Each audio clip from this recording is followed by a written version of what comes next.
Andy Rachleff is co-founder and chairman of Wealthfront and Benchmark Capital. He earned his bachelor's degree from the University of Pennsylvania in 1980 and his MBA from the Stanford University Graduate School of Business in 1984. And Ramanan Raghavendran, chair of Penn's Board of Trustees. As trustee chair, he serves on the Penn Medicine Board and on the Investment Board. He has a long volunteer history at Penn, including serving as the chair of the Board of Advisors of the School of Arts and Sciences. He holds 3 Penn degrees, 2 undergraduate degrees from engineering and Wharton, and a master's from Arts and Sciences. He's the managing partner of Amasia, a venture capital firm focused on climate and sustainability. Please welcome them. Hello, everyone. I sometimes get asked, why did you agree to take on this role at this moment? My answer is always, so more people can pronounce my name. We have a very special treat to close out the event. You know Andy Rachleff, you know his bio. You can find your way to mine. I wanted to speak a little bit about Andy's bio in ways that don't always jump out from the website or the LinkedIn. But just the highlights first. Co-founder of Benchmark, which, as all of you know, is one of the legendary VC firms of our time, or indeed any time. That was not good enough for Andy. He said, I've got to go put this into practice. And so he built the leading robo-advisor, or financial advisor in some ways, of our time, Wealthfront, which, if you didn't notice, just filed confidentially for an initial public offering last week. So, right VC, then a founder. And, along the way, he decided, I'm going to go teach at Stanford Business School. We won't hold that against him. That's also his alma mater, where, among many other things, he coined the term product market fit. So this is a multi-talented human being, and we're very lucky to have him. But I want to spend 2 seconds on his Penn journey, his Penn volunteer journey, which is not all that well known and which I had seen up close. So the back context here is I moved to the Bay Area 11 years ago. I was a Penn trustee. One of the first people I met was Andy, who took me under his wing. And, we'll talk about leadership a little bit, but I certainly view him as a leader and a mentor. And I began to understand his Penn journey. So in addition to all these other things I just mentioned, Andy just completed 20 years in his term as a Penn trustee. He became a trustee emeritus 2 weeks ago and will continue serving Penn. Along the way, he joined the board of advisors of our engineering school. He became chair of that board. He has built that board to be one of the best alumni volunteer boards we have at the university. But that was not enough for him. He joined our investment board, which is the board of our endowment, and became chair of that board and completely transformed how that board functions, how it fulfills its duties, who the people are on it. So in addition to Benchmark, Wealthfront, teaching at Stanford, he's also had this extraordinary effect on the University of Pennsylvania, which is our alma mater. So true love. Yeah, his true love, and we're going to continue getting work out of it. So this last session is about leadership, and there's really no one better than Andy to help us think through some of that. So I have a few questions for him. This conversation will go in all kinds of weird directions, and that is as it should be and as it will be. Andy, let me start with, what does leadership mean? It's this nebulous, fuzzy term. Well, this is a subject that I've spent a lot of time thinking about because of my teaching. To me, a great leader does 2 things. Number 1, they set really good expectations. And number 2, they put others ahead of themselves. Because if you think about it, in order to lead, you need people to follow you. And who are you going to follow? I think the 2 characteristics that most lead one to follow are having very good expectations set for them and having someone put you ahead of themselves. Is that true in all situations at all times? I mean, what are some situations where you might veer from that? I don't think you can ever veer from it. And I think that's the challenge. It's really hard to be a good leader. Right. I'll tie some of these questions back to the university, as I should. And I want to just talk about our, the two leaders who come to mind when you say that. One is our president, Larry Jameson, and the other is our dean, who I don't see, but is probably somewhere nearby, Erica James. It's been a fun 18 months for all of us, hasn't it? And, and the way they have led, each of them in their own different ways, has been really inspirational. And a huge chunk for both of them, but Larry I see more of, is just that ability to put others in front of you. And with Larry, neither he nor I expected to be in the positions that we're in, but he comes to the table with 50 years of being a physician. And so there is a calming influence, and he treated in some ways the university as a patient when he faced a crisis. So the first job is to stabilize. And I think that's a really important part of leadership is being authentic, because you might find someone that you want to emulate, but if their style is not authentic to you, it's not going to work. Right. And Larry didn't try to be someone else. No. He really focused on what he was good at. And I think that's why he's been able to lead us so calmly through this storm. Let's talk about influences. The nature of your career is that you've interacted with lots of very successful leaders in different spheres of life. Who's influenced you the most and why? What is it about? Well, one of the most fun elements of my career is that I've been able to interact with some amazing people. And there are 5 that have had a huge influence on me. So why don't I share with you who the 5 are and what the biggest thing that I learned from each of them was. So the first one was Reed Hastings, whom most of you might know as the former CEO of Netflix, which he didn't found, by the way. Most people think he was the founder. He was not the founder. So what I learned from Reed was to be bold. Okay. He takes chances and he's bold. And I think that's what most characterized Amy Gutman, Right. our most successful president, I would bet, in the history of the University of Pennsylvania. She was bold. Up until her last day of her 18th year, Right. she was still pursuing amazing new initiatives, which is very unusual in a university context. Number 2 was probably Mark Leslie, a fellow that I teach with, who founded a company called Veritas Software and grew it from 0 to $1.5 billion in revenue. Unfortunately, the company didn't do as well after he retired. But Mark and I taught together for 9 years. And one of the stories that Mark would share with the students that really impacted me was, he said, the minute the CEO changes, the culture of the company changes. Right. Because people emulate the behavior modeled by the leader. Right. So if you're kind, the culture is going to be kind. If you're not kind, the culture is not going to be kind. So you have to be really conscious of the behavior that you model all the time. Right. I think about that constantly. Yeah. Number 3 is probably Bill Campbell, who's a legendary coach here in Silicon Valley. So Bill was for many years an executive at Apple, later on a board member at Apple, and then the CEO of Intuit. But he was really famous for advising entrepreneurs. Jeff Bezos and the 2 founders of Google credit him in a large degree with their success. So what I learned from Campbell was that you should be honest with people about feedback, even when it's really tough. Right. But in order to do that, you need to be respectful. Right. So deliver the tough message, but deliver it with respect. And if you do that, people are going to follow you. And in Bill's case, everyone wanted a hug from Bill. That's what you left the meeting wanting. The 4th person, probably the most impactful person other than my wife, is my former partner, Bruce Dunleavy, who is the star of Benchmark Capital, but keeps a really, really low profile.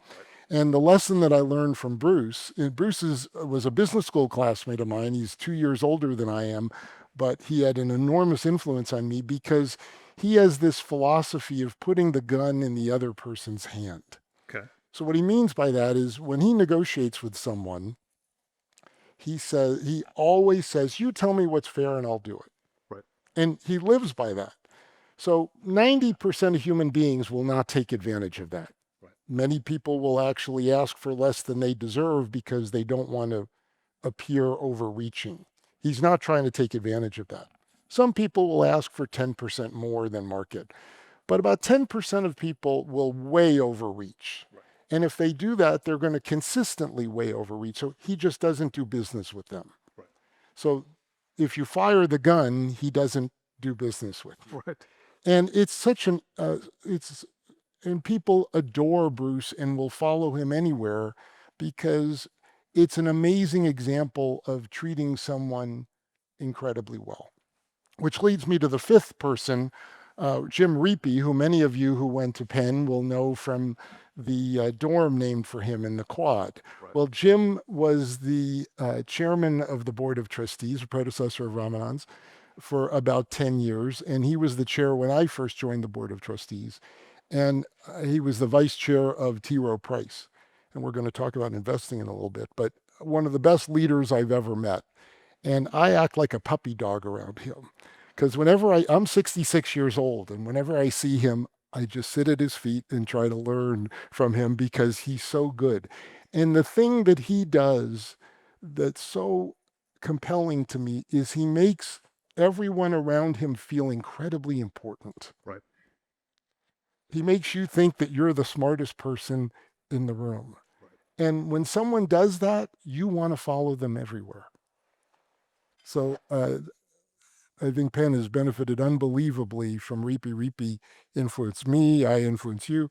So it's a wonderful dynamic. I really hope you're taking notes, guys. Because I am. I think, I obviously know Jim Reapy, who, as Andy said, is this inspirational figure on the Board of Trustees. He's still a trustee emeritus. 20 years after he was chair, he remains engaged with the university. And, Andy says he follows him like, well, we all follow Jim like a little puppy dog. He is a fountain of wisdom, but he wears his wisdom lightly. He doesn't wear a t-shirt saying I'm wise. And just a wonderful role model. My other Penn role model, of course, is you. So I already did the Andy sales pitch. I will add to that as you think about these volunteer alumni boards, whether it's the Board of Trustees or other boards within the Penn framework, we have several, including several at Wharton, that the person who chairs these boards, to Andy's point about leadership, the tone of the board is set by the person. And in the same way, because everyone's watching you. Everyone's watching. And in the same way, you use the Mark Leslie example of, you drive how people behave by what they perceive in leadership. Jim and you do that. And that culture percolates everywhere. It shows up in every setting. Let's talk about the investment business. Does leadership actually matter? I mean, who cares?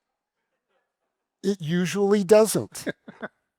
And so this is something that I find really fascinating as someone who studies leadership. If think about the three basic areas: public investing, and then two components of private investing, private equity and venture capital. In public investing, as it relates to the company that you want to invest in, leadership doesn't matter at all. Right. Because they don't need to like you. They don't need to follow you for you to decide to invest in their company or buy their securities. It's seldom the case that an investor builds a machine to make the investment decisions. More often than not, there's a star Right. in the enterprise who makes these decisions. Unless you build Wealthfront. That's software. That's the machine. So the people don't really matter. Right. And so the investment business is notoriously poorly led. Right. Which is why so many people spin off from it. Now, in venture capital, leadership matters to win the deal, right, because almost every early stage venture capital investment is a beauty contest. And you want the entrepreneur to choose you, number one. So you have to lead the entrepreneur. And then once you join the board, you want to influence the entrepreneur. And if you direct them, they will not follow. Right. It's human nature. Right. So you have to lead them Right. in a way that they don't think Right. You have to lead them without leading them. without leading them. Now, does that mean that venture capitalists are good leaders of their firms? Right. Not so much. Is that a general observation? I mean, is that you? Very few venture firms are well led. Right. So let me ask you about Benchmark. There's no leader. So can you talk about that a little? Because the Benchmark model, when you and your co-founders created it, was unique in that moment. Well, I like to call it communist capitalism. So what we did structurally, I don't think has ever been done since, which I don't understand other than, which can only be explained by greed. So Benchmark is an always equal partnership. Every partner has the same economics, the same salary, the same carried interest, the same say in the operations. And anyone who joins today has an equal stake. Now, the only way you can make that work is the old people need to get out of the way. So we came up with a system where if you weren't willing to go 110%, you had to raise your hand and opt out, so that there was enough equity to go around for all the new people. And the founders don't get any equity for having founded the firm in the new funds. We're on our third generation of partners. And the old partners have no equity. We get to invest, but we have no equity stake. So it was an equal partnership, and operating an equal partnership is very different than having a boss or a leader. Without telling us anything you shouldn't be telling us, but aren't there moments when, even in a communist situation like that, someone wants to lead? And we love that. We ideally someone would step up for every different type of situation, and we wanted people to all buy into the same philosophy but have very different styles. So everyone has the same values but exhibits those values in very different styles. And so for a particular situation, if the firm needed some marketing help, one of the partners might step up. If there was something G&A related, or if there was something that was a new style of investment that we were considering, someone always stepped up, but no one ever had to say, hey, it's your turn to step up.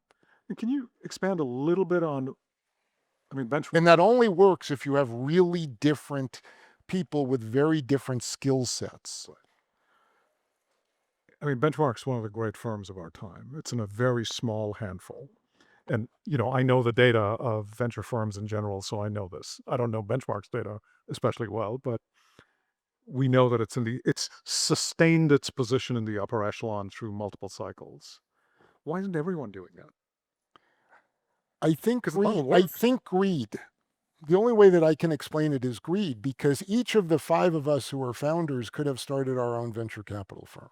Right. And raised money, because three of us had a very strong track record of over 10 years at other top tier venture capital firms.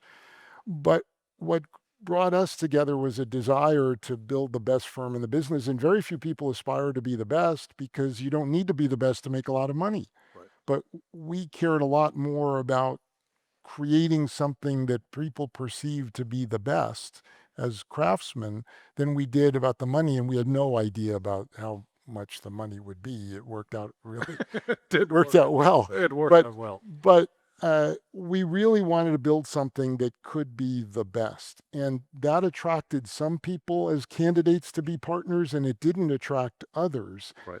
And I think that it's really hard to share the wealth among all the people. And it's really hard to convert an existing firm to it, because if you have junior partners and senior partners, so one's greatest strength is one's greatest weakness. This is why there are no associates or VPs or principals at Benchmark, because it's not as though you could promote a principal into an equal partner. So we get no leverage from junior people. Therefore, all the leverage has to come from someone bringing a new skill set into the partnership. I think I see all the VCs in the audience rethinking how they will. I don't think so. How they will. Get over the greed, people. Look, it's a professional service business. So the reason why I don't understand why people don't copy it is venture capital is just another professional service business, as are all investment businesses. And so the in professional service, you win through superior people, Right. superior talent. And so we thought we could get superior talent consistently through the equal partnership because it was like an intelligence test. Would you like to join us as an equal partner or somebody else Right. as a junior partner? And so generally we're able to get better talent than others. In general, there's always exceptions. That doesn't mean all the best venture capitalists work at Benchmark. I tell people they all work, just so you're clear. How about when starting a company? Let's talk about startups for 1 minute in terms of, But we didn't talk about private equity. oh, wait. We have to talk about private equity So I don't think you need to lead in private equity because, because most deals are auctions, at least the larger ones. So you don't have to win the hearts and minds of the entrepreneur. right. And then it's a control situation. So the biggest difference I find between PE-backed companies and venture-backed companies is venture-backed companies, the entrepreneurs, the CEO's the star, Right. and the board's the stagehand. In the PE company, that is reversed. It's the PE firm's company that they allow you to run.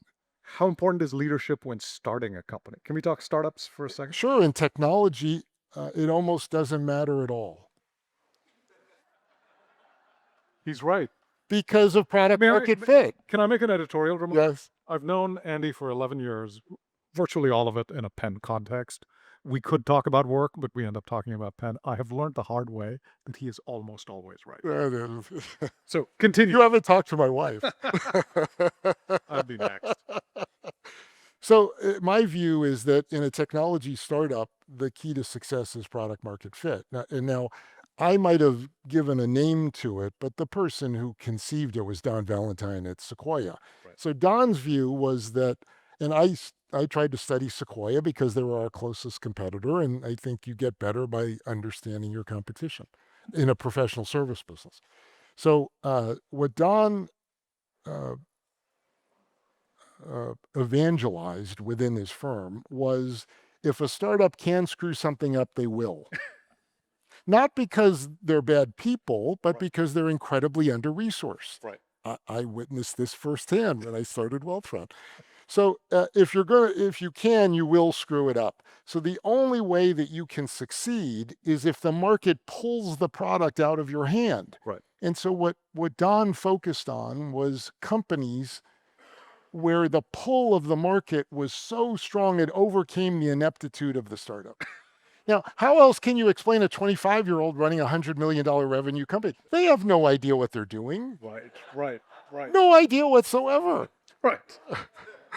But the pull, now some transition into learning as you move beyond product number one, Right. then leadership becomes incredibly important. Right. But not at the raw startup. I just, I do want to connect this point back to Penn. I mentioned earlier we've had a fun 18 months, but we're blessed in our leadership. And a lot of our thinking has been, I think much of higher ed got handed a lemon, and we'd like to turn it into lemonade. Can you talk about that a little bit in the context of startups, taking a crisis and navigating through it? Sure. Well, there's a CEO who I really respect who runs Adobe named Shantanu Narayan. And he was the one who really first turned me on to this idea that a crisis is a terrible thing to waste. Yep. Now, supposedly Winston Churchill said it, but he didn't. Winston said almost everything that you can think. It sounds like something he would say. It's like Mark Twain. Yes. But what Shantanu came to realize is that it's in times of crisis that you can be more bold. Yes. So this goes back to my point about the 5 enormous lessons that I've learned about leadership. Being bold has a huge impact, and it's easier to be bold. So like Larry Jameson starting the Quaker commitment to offer financial aid to people earning up full tuition a grant for people earning up to $200,000. That's a bold move for Penn that doesn't have the endowment of Harvard, Yale, and Princeton. And so it's harder for us to afford to do that. But in Larry's mind, that was necessary. But I see that boldness in other things, some of which all of you will see in the coming months. I also see it at Wharton. Um, and part of that is this very forum in this very town. Because I think if there's one thing we can all agree, it is Wharton can do so much more in the Bay Area. And I'm pretty sure over the next 5 years, you will see Wharton do a lot more in the Bay Area. And so let me end with a couple of Wharton-specific questions. Sure. What did you learn from your Wharton experience that still stays with you? And it could be more than one thing. I knew when I went to college, my dad had a small business, like a $3 million industrial textile business. And he had applied to go to Wharton in the Depression Okay. and got in, but couldn't go because his family needed the money. And he was going to be the only one of his 5 siblings who would have gone to college. So he didn't go. And then he started this business, and I thought I would go into the family business.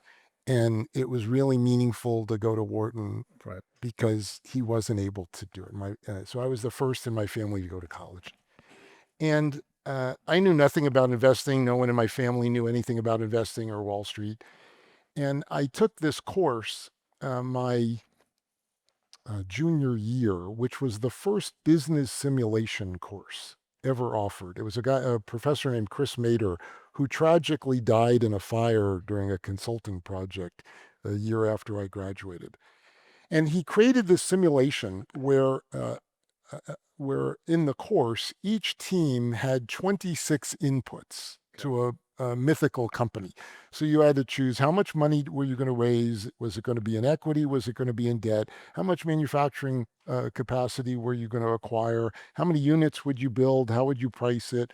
How much would you spend on marketing? So there were 26 inputs, and it would all get fed into this model. And every week you get an income statement, a balance sheet, and a stock price. Wow. And you competed on this. I was captivated by this to the point that I wanted to understand the algorithm. And I became a TA for the course. And I wanted to try to figure out the algorithm. And basically, he was using the simulation to teach a philosophy that you wanted to go for high growth and have intellectual property so you could earn high gross margins. Okay.